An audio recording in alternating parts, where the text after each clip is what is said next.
جس طرح آپ نخروں سے مسیح موعود پر اعتراض کرتے اور مجھ سے پوچھ رہے تھے، اب اسی مجلس میں آپ اپنی داستانیں سنائیے۔ اچانک مجلس کا مزاج الٹ گیا اس کے اوپر۔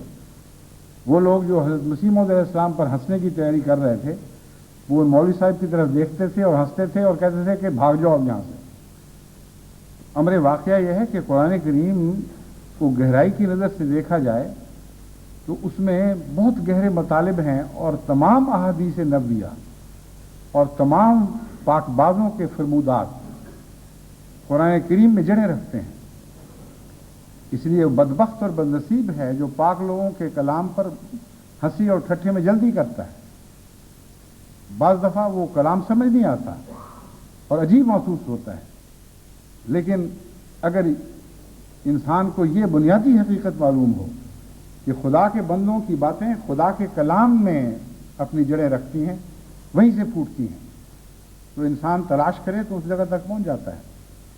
بس انہی معنوں میں جب آپ دیکھیں تو حضرت اقدس محمد رسول اللہ صلی اللہ علیہ وآلہ وسلم کی تمام فرمودات قرآن کریم کی کسی نہ کسی آیت میں پیوست ہیں، اور کسی ایک خاص گناہ کے متعلق آپ کا یہ فرمانا کہ وہ گناہ کرتے وقت انسان مومن نہیں رہتا، یا اس قسم کی دوسری خیانتوں کے متعلق یہ فرمانا، قرآن کریم میں جو مثلا یہ آیت ہے اس سے استنباط ہوتا ہے، اور بھی آیات سے استنباط ہوتا ہوگا۔ بس بنیادی بات یہ ہے کہ خیانت کرنے والا حقیقت میں مومن نہیں رہتا۔ جب وہ خیانت کرتا ہے وہ ایمان کے دائرے سے باہر نکل جاتا ہے۔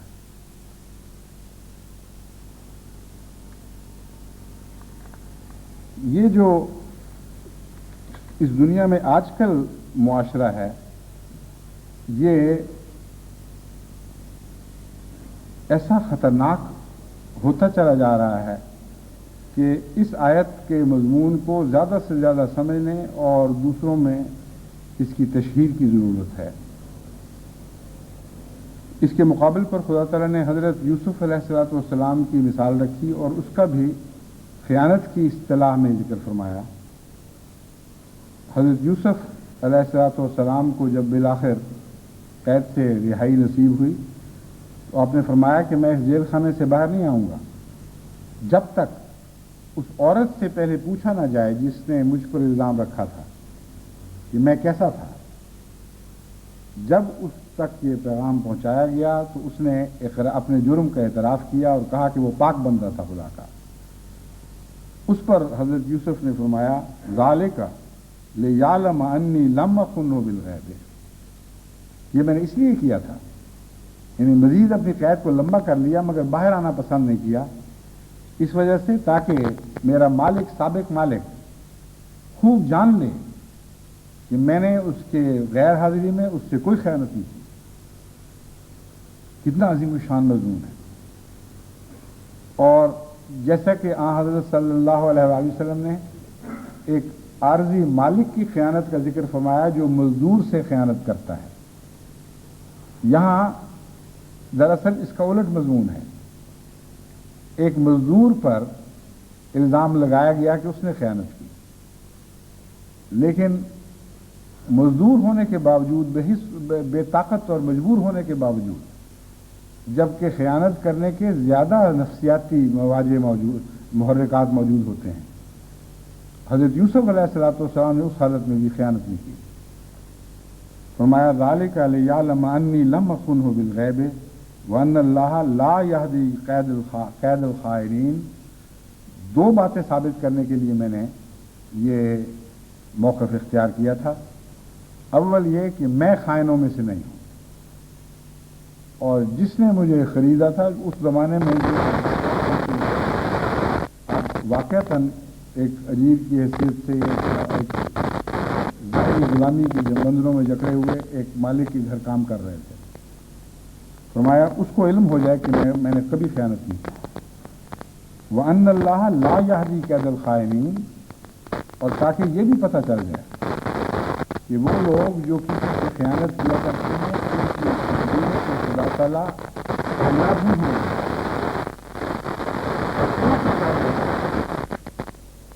بس قید خانے سے حضرت یوسف علیہ السلام بادشاہت تک جا پہنچے اور اس وقت کے بادشاہ یعنی عزیز مصر کے تابع اس کی اقتدار میں شامل ہو گئے.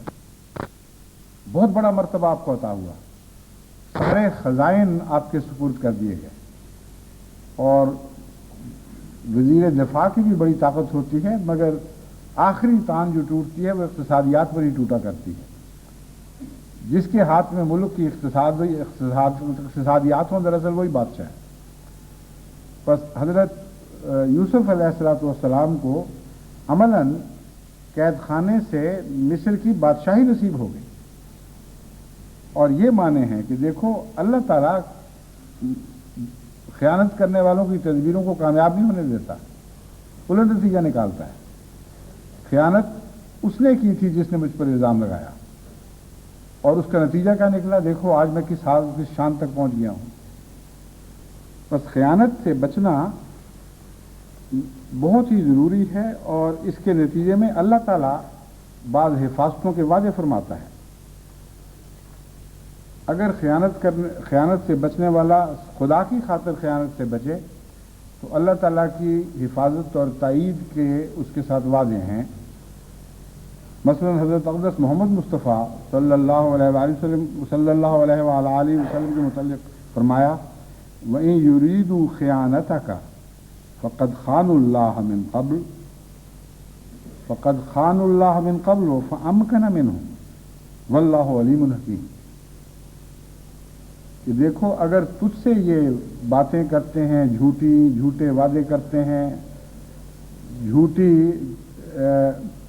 تسلیاں دیتے ہیں کہ ہماری طرف سے تمہیں کوئی خطرہ نہیں ہے، اور دل میں بد ارادے رکھتے ہیں، ایسی صورت میں ہم تو یہ مطلع کرتے ہیں کہ یہ وہ لوگ ہیں جنہوں نے ہمیشہ خدا سے بھی تو بددیانتی کی ہے، خدا سے بھی یہ خیانت کا معاملہ کرتے ہیں.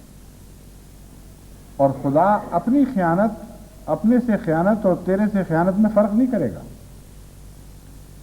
تو خدا کا بندہ ہے، خدا کی خاطر تو نے اپنا ایک اخلاقی ضابطہ قبول فرمایا ہے، اپنے لیے ایک اخلاقی ضابطہ مقرر کیا ہے. ان حدود میں رہتے ہوئے ہم تجھے کسی خائن کی چالاکی کا شکار نہیں ہونے دیں گے.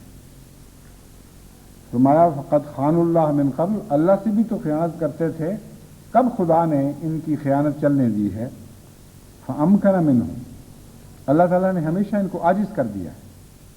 اور تجھ سے بھی یہی وعدہ ہے کہ خدا تعالیٰ تیرے سامنے ان کو عاجز کر دے گا اور ان کی کوئی پیش نہیں جائے گی تیرے خلاف. واللہ علیم حکیم، تجھے ان کی خیانتوں کا علم ہو یا نہ ہو، اللہ تعالیٰ بہت ہی علم رکھنے والا اور بہت ہی حکمتوں والا ہے. یہ وعدہ صرف مومنوں کے لیے نہیں، رسول اکرم صلی اللہ علیہ وآلہ وسلم کے لیے نہیں، بلکہ تمام مومنوں سے یہ وعدہ فرمایا. ان اللہ یدافع عن الذین آمنوا ان اللہ لا یحب کل خوان کفور. کہ یاد رکھو اللہ تعالیٰ اپنے ان سب مومن بندوں کی حفاظت فرمائے گا اور ان کو دشمنوں کے شر سے محفوظ رکھے گا جو امانت کا حق ادا کرتے ہیں. یہ مضمون امانت کا حق ادا کرتے ہیں اس آیت کے آخری حصے میں مضمر ہے، جہاں فرمایا ان اللہ لا یحب کل خوان کفور.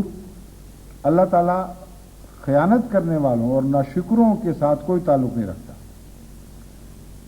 تو اگر مومنوں سے تعلق رکھتا ہے تو اس آخری بات کا برعکس مومنوں میں پایا جانا ضروری ہے. اس طرح خدا نے ان دونوں باتوں کو جوڑ دیا. شروع میں فرمایا کہ میں وعدہ کرتا ہوں کہ مومنوں کا ہر قسم کا دفاع کروں گا، ان کو کوئی خطرہ نہیں. اور آخر پر فرمایا کہ یاد رکھو خدا تعالیٰ خیانت کرنے والوں اور ناشکروں سے تعلق نہیں رکھا کرتا. تو ان مومنوں کی وہ بنیادی صفات بیان فرما دی جن کی وجہ سے خدا ان سے اتنا تعلق رکھتا ہے. کسی کے دفاع کی حفاظت لینا اس کی محبت کی دلیل ہے. تو لا یحبو کے تابع مومن نہیں آتے، کیونکہ وہ نہ خائن ہیں اور ناشکرے ہیں۔ اس کا مطلب یہ ہے کہ وہ لوگ جو خیانت کرتے ہیں مومنوں کے دائرے کے اندر رہتے ہوئے ادنا خیانتیں کرتے ہیں، ہمیں یوں سوچنا چاہیے۔ کبائر خیانتیں کریں تو مومن ہی نہیں رہیں گے، لیکن اگر چھوٹی چھوٹی خیانتیں ہوتی رہیں جیسا کہ مومنوں سے بھی ہو جاتی ہیں تو ان کو یہ ضرور سوچنا چاہیے کہ چھوٹی خیانتیں اور چھوٹی ناشکریاں ان کو خدا تعالیٰ کے اس وعدے کے فیض سے محروم کر دیں گی، جس میں اللہ تعالیٰ فرماتا ہے کہ اگر ہم مومنوں کے دفاع کا وعدہ کرتے ہیں اور وہ مومن یعنی وہ مومن جو نہ خائن ہیں نہ ناشکر ہیں، کیونکہ اللہ تعالیٰ خائنوں اور ناشکروں سے محبت نہیں کرتا۔ اس ضمن میں ایک خصوصی پیغام اہل پاکستان کو دینا چاہتا ہوں، کیونکہ وہ بدیاں جو مغرب سے پیدا ہوتی ہیں آج کل بڑی تیزی سے مشرقی ممالک میں جا کر گھر بنا لیتی ہیں۔ ان میں ایک بدی جنسی بے راہ روی ہے جو اور فحاشی، یہ اس کثرت سے مغرب سے مشرق میں جا کر جاگزی ہوئی ہے، یوں معلوم ہوتا ہے جیسے وہی ان کا وطن تھا۔ اور پاکستان جس کو اسلامی مملکت کے نام پر بڑے بلند بانگ دعوی کے ساتھ دنیا کے سامنے پیش کیا جا رہا ہے، وہاں اس کثرت سے یہ رجحان پیدا ہو رہے ہیں کہ جو اطلاعیں ملتی ہیں اس سے عقل بھنا جاتی ہے کہ کیا ہو رہا ہے، اور کیوں کسی ملا یا حکومت کو یہ فکر نہیں کہ اپنے معاشرے کو اس قسم کی فحاشی سے بچائیں۔ جو اطلاعات مجھے ملتی ہیں مختلف شہروں سے، ان سے پتہ چلتا ہے مثلا کہ گندی فلموں کا کاروبار، بے حیائی کی تصویروں کا کاروبار وہاں اتنا زیادہ ہے کہ یورپ کے سب سے زیادہ بے حیا شہروں میں بھی اتنا نہیں ہے۔ اس کی وجہ یہ ہے کہ ان بے حیا شہروں میں جہاں تک حکومت کا تعلق ہے وہ بڑی نیک نیتی کے ساتھ ان باتوں کی نگرانی کرتی ہے، اور پولیس بڑی دیانتداری کے ساتھ ان لوگوں کے پیچھے پڑی رہتی ہے۔ اس لیے کاروبار تو یہاں بھی چلتا ہے، لیکن اس کاروبار کو کوئی تحفظات حاصل نہیں۔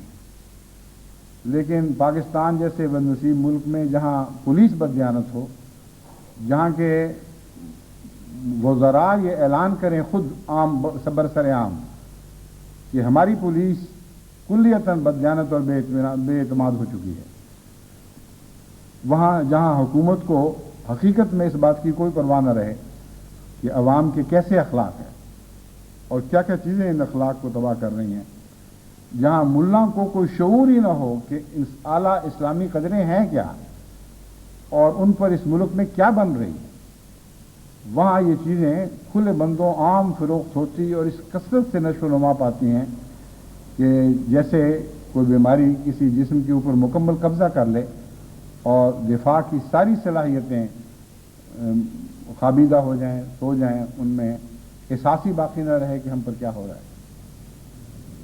اس سلسلے میں خاص طور پر احمدی نوجوانوں کو اور نظام جماعت کو متنبہ کرنا چاہتا ہوں کہ اس بات کی نگرانی رکھیں، جب ایک بدی عام پھیل جاتی ہے تو اس کے اثرات ضرور ہر جگہ پہنچتے ہیں۔ یہ ہو نہیں سکتا کہ احمدی معاشرہ ان چیزوں سے کلیتاً پاک رہے، کیونکہ سمندر میں جب ایک کپڑے کو پھینکا جاتا ہے تو بالآخر اس میں پانی سرایت کرتا ہے، بعض چیزوں میں کم کرتا ہے اور آہستہ کرتا ہے، بعض چیزوں میں زیادہ تیزی سے کرتا ہے اور مکمل سرایت کر جاتا ہے، لیکن جماعت کے معاشرے کو بیدار مغزی کے ساتھ اور مسلسل محنت اور توجہ کے ساتھ اپنی حفاظت کرنی ہوگی، ورنہ یہ چیزیں ان میں راہ پا جائیں گی اور ہو سکتا ہے کسی حد تک پا گئی ہوں، اور ایسی صورت میں پھر اس کے بہت ہی خطرناک نتائج نکلیں گے۔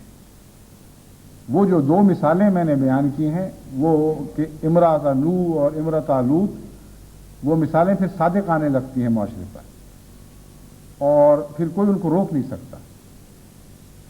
میں نے اس صورتحال کا جہاں تک تجزیہ کیا ہے، اس کی کچھ تفصیل آپ کے سامنے رکھنا چاہتا ہوں تاکہ جن لوگوں کو میں نصیحت کرتا ہوں وہ مضمون سمجھیں کہ کیوں یہ ان کے لیے مضر ہے۔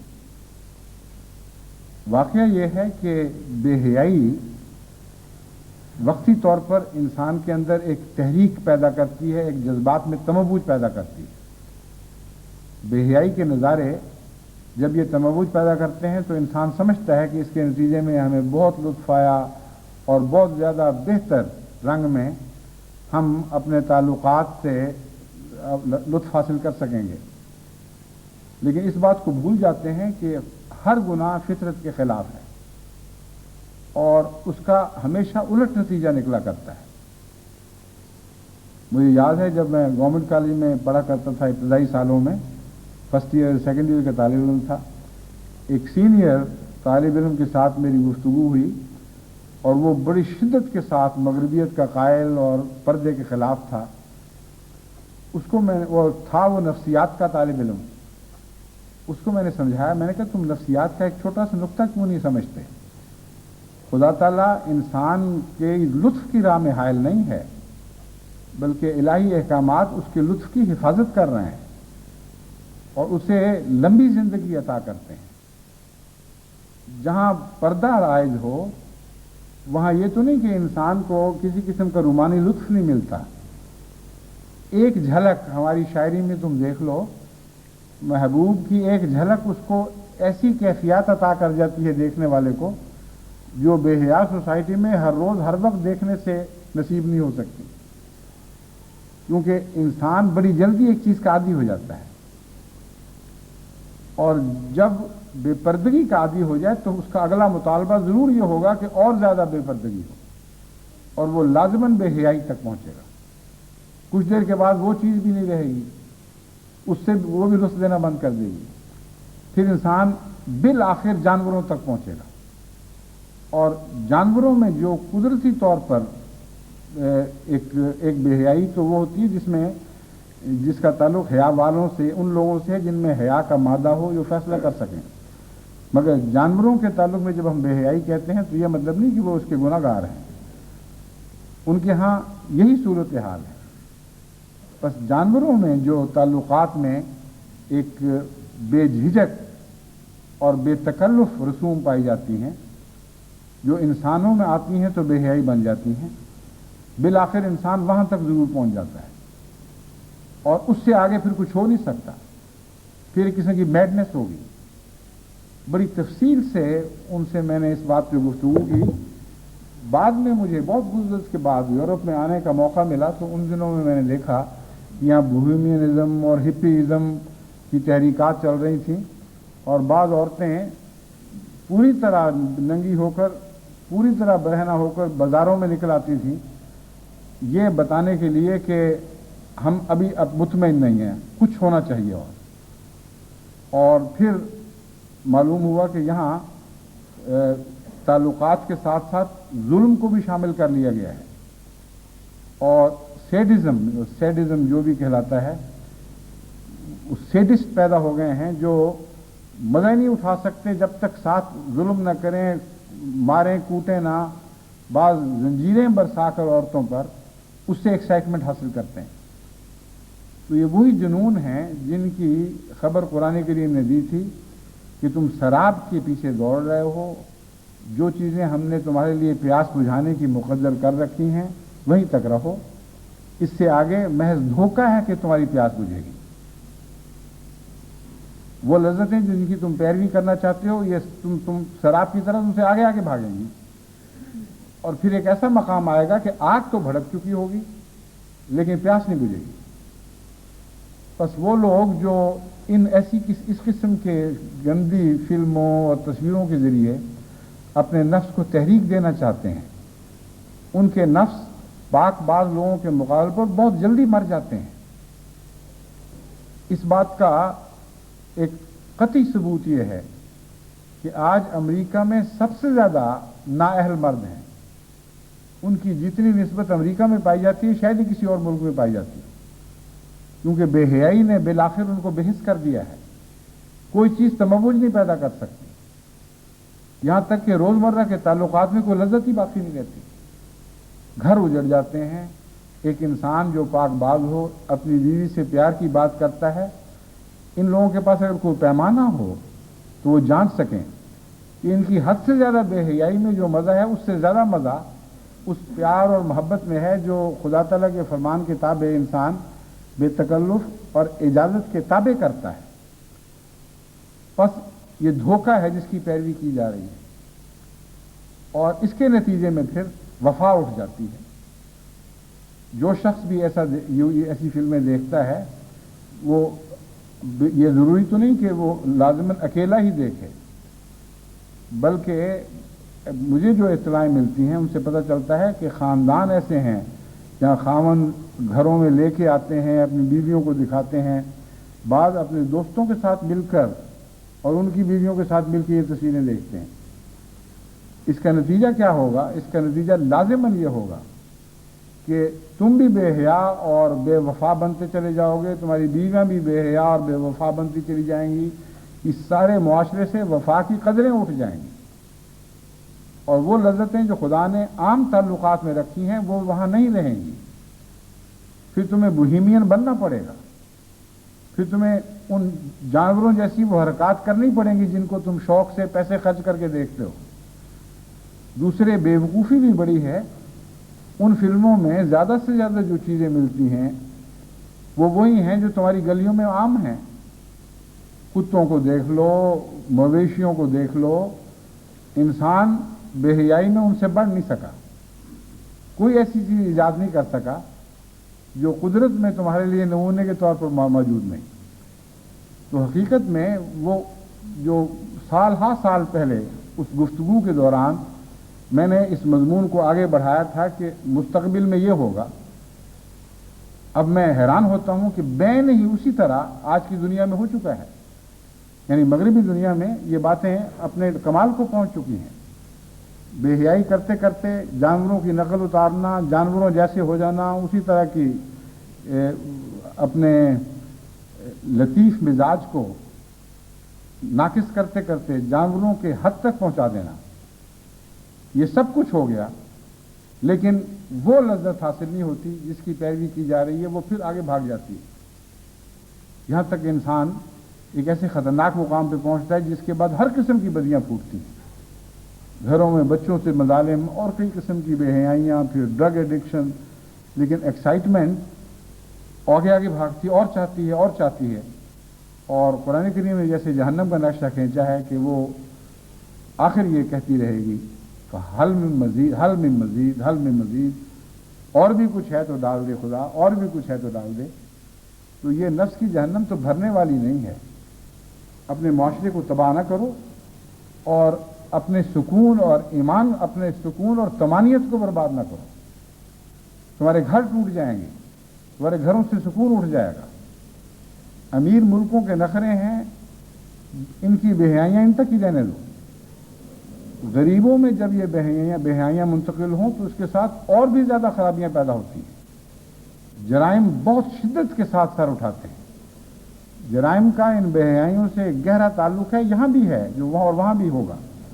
لیکن غریب ملکوں میں امیر ملکوں کی عیاشیاں تو کسی صورت بھی جیسے کہتے ہیں پگ نہیں سکتی، یہ ان پر پورا نہیں اتر سکتی، موافق نہیں آئیں گی، ہضم نہیں ہوں گی. بس اپنے معاشرے کی حفاظت کرو. اور جماعت احمدیہ پاکستان اور ہندوستان اور اسی طرح یورپ کی جماعتوں کو بھی میں نصیحت کرتا ہوں کہ خیانت کا جو انسانی معاشرے سے تعلق ہے اس مضمون کو اس آیت نے مختصراً بیان فرما دیا ہے اور اس کا آخری انجام دکھا دیا ہے کہ یاد رکھو کافروں کے لیے ہم نے لوط کی بیوی اور نوح کی بیوی کی مثال رکھی ہے. یہ تفصیل بیان نہیں فرمائی، اس لیے مومن کا کام نہیں ہے کہ تفصیل میں جائے. یہ سوچنا میرے نزدیک مناسب نہیں انبیاء کی عزت اور احترام کے پیش نظر کہ ان کی بیویوں نے کیا خیانت کی ہوگی، مگر ان کے ساتھ جو خدا تعالیٰ نے عقوبت کا سلوک فرمایا اس کے پیش نظر یہ سوچنا ہمارے لیے لازم ہے کہ عورت جس قسم کی بھی خیانتیں کر سکتی ہے، جہاں تک وہ خیانتیں کر سکتی ہے، اس آیت کا مضمون ان سب باتوں پر حاوی ہوگا. اور اگر انبیاء کی بیویوں کو کسی خیانت کے نتیجے میں ایسی سخت سزا دی جا سکتی ہے جیسا کہ بیان فرمایا گیا، تو جو بھی وہ خیانت تھی ہمیں اس سے غرض نہیں. عورتیں جو خیانت کرتی ہیں اس کے ساتھ ضرور کوئی تعلق ہے. بس عورتوں کے لیے خصوصیت کے ساتھ اس میں نصیحت ہے کہ ہر اس خیانت سے باز آ جائیں جو ان کے خامدوں کے خلاف خیانت ہے یا ان کے دوسرے تعلق والوں کے خلاف خیانت ہے، کیونکہ خدا کے نزدیک یہ ایک بہت بڑا جرم ہے جس کی سزا دی جاتی ہے. اور ان مردوں کو میری نصیحت ہے جو اپنی بے حیائیوں کے لیے اپنی بیویوں کو خائن بناتے ہیں کہ وہ ان گناہوں میں ساتھ ملوث ہوں گے اور ان کو اس کی ضرور شدید سزا دی جائے گی. انبیاء کی مثالیں اس لیے دی گئیں کہ ان کا اس میں کوئی دخل نہیں تھا اور خالصتاً قصور ان عورتوں کا تھا. لیکن اس کا مطلب یہ تو نہیں بنتا کہ اگر مردوں کا قصور ہو تو ان کو خدا چھوڑ دے گا. جو مرد خود اپنے ہاتھوں سے اپنے امن اور سکون کی قبریں کھودتے ہیں، اپنے گھروں کو بے حیائیوں کے اڈے بناتے ہیں، ان کے لیے اس میں بڑی نصیحت ہے، سبق ہے. ان کا سکون، ان کی آگے نسلوں کا سکون اٹھ جائے گا. اور پاکستان میں جو بے پردگی کی رو چل رہی ہے اس کا اس مضمون سے گہرا تعلق ہے. اگر بے پردگی اس بنا پر ہو کہ عورتیں کام پر جاتی ہیں اور معاشرے میں اس حد تک بے پردگی بے حیائی کا موجب نہیں، تو اس قسم کے رہن سہن کو ہم ضروری نہیں کہ بے پردگی میں داخل کریں. اسی لیے بعض ملکوں میں عورتوں کا رہن سہن اور ہے اور میں اس کو دیکھتا ہوں اور میں ان کی طرف سے سمجھتا ہوں کہ اس رہن سہن میں بے حیائی کا کوئی عنصر شامل نہیں اور میں ان کو نہیں پکڑتا. تو بعض لوگ سمجھتے ہیں کہ میں نے آنکھیں بند کر لی ہیں ان باتوں سے، اب یہ ٹھیک ہے، کھلی چھٹی ہے، جو چاہے جو کرے. ہرگز نہیں. جہاں مجھے نظر آتا ہے کہ یہ خطرہ ہے وہاں میں ضرور سمجھانے کی کوشش کرتا ہوں، کبھی فوری طور پر، کبھی ٹھہر کر، کبھی کسی دوسرے ذریعے سے، کبھی خطبات میں بیان کر کے.